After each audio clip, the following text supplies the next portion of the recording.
build a campfire is something that I think is really important, and I love to help Cub Scouts learn how to do it. It's generally something that we spend a lot of time working slowly through progressions over the years, just like with everything else in Cub Scouts. So I'm going to show you today a fun way to build a campfire that's edible, and hopefully it will help you remember how to build a campfire the next time you build a real one. Some of the ingredients I'm using today may be things that you don't like to eat or may have some food allergies, so I'm sorry for that, but I will provide some information down in the bottom about some other ideas of things that you could try instead of the ones that I picked. Really, it's mostly just your own creativity and how you pick things that you're gonna like to eat so that you'll remember it when you try this on your own. All right, so let's get started. Generally, when we go camping, there's already a fire circle built at the campsite that we're staying at. And we follow leave no trace, so we wouldn't build a new fire circle. But for this fun activity, we're gonna pretend like there isn't already a fire circle. If there was, you'd just skip the first couple steps. But no matter what, even if there is a fire circle or if there isn't, you're always going to get a rake, or you can use your hands, and you're going to go through your fire area and clean it out. You want to make sure that you pick up any sticks that somebody could trip over and fall, or rocks that somebody could step over and fall. You also might want to pick up any extra dead leaves or pine needles, or things that, if some embers flew out, might catch fire and cause your fire to leave the fire circle. The next thing you would do before you ever start a fire is make sure you have something to extinguish it. Obviously, in a real fire, you're going to use water, but for us, or sand. But for us, we are going with ranch dressing, since this is our edible fire. I'm going to leave it close to the fire so that we can get to it. As I said, in this activity, we're pretending like there wasn't already a circle to keep our fire in. So we're going to go fetch some rocks, or in this case, croutons, and make our fire circle.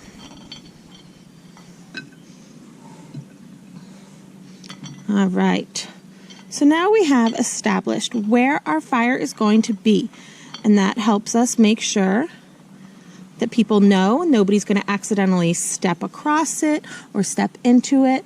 It defines the space, and people know what's going to happen there. The next item that we're going to add to the fire is optional.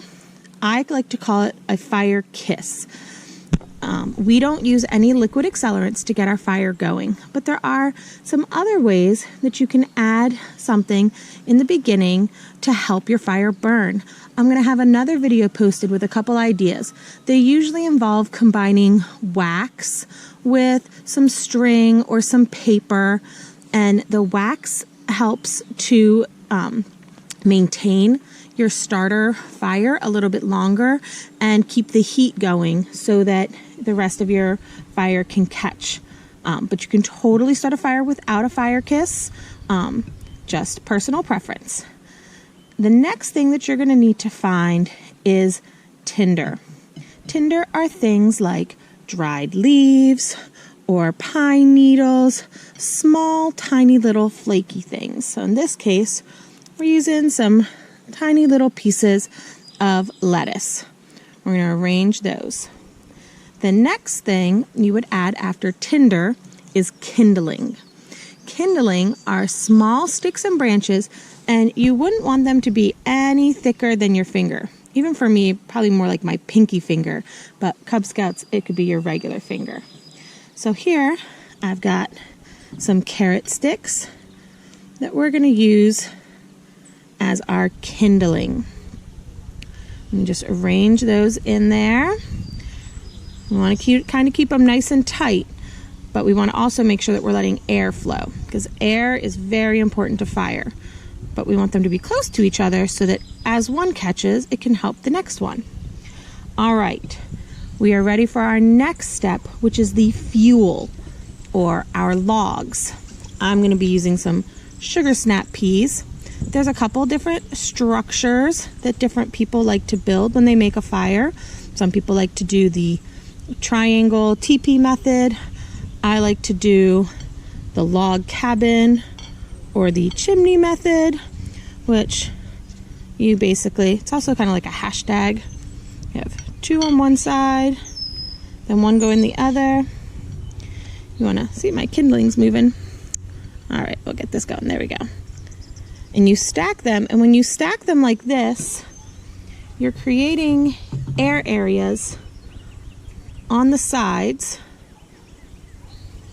where air can get in right through here and get to the middle part. So that's the important part of no matter what you, however you organize your fuel, you want to make sure that air can get in from all the sides to help start your fire. All right, now we're ready for the fun part. We're actually going to start striking some matches. I have got some red bell peppers as my matches. So I'm going to strike a match and touch it to my fire. Oh, it didn't light because it never lights on the first match.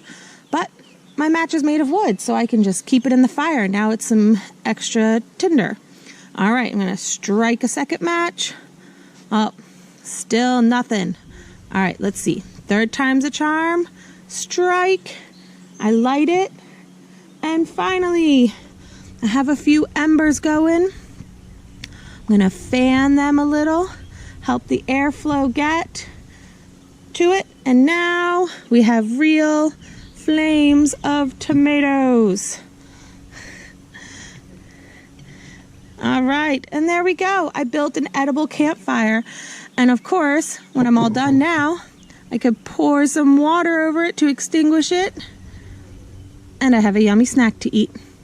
All right, and a little mess. I hope you enjoyed this way of making an edible campfire. I do have another method that uses some candy and snack foods that I'll be posting also, but I decided I'd post the healthy version first. I hope you enjoyed it, and I hope this helps you build your next campfire. Bye!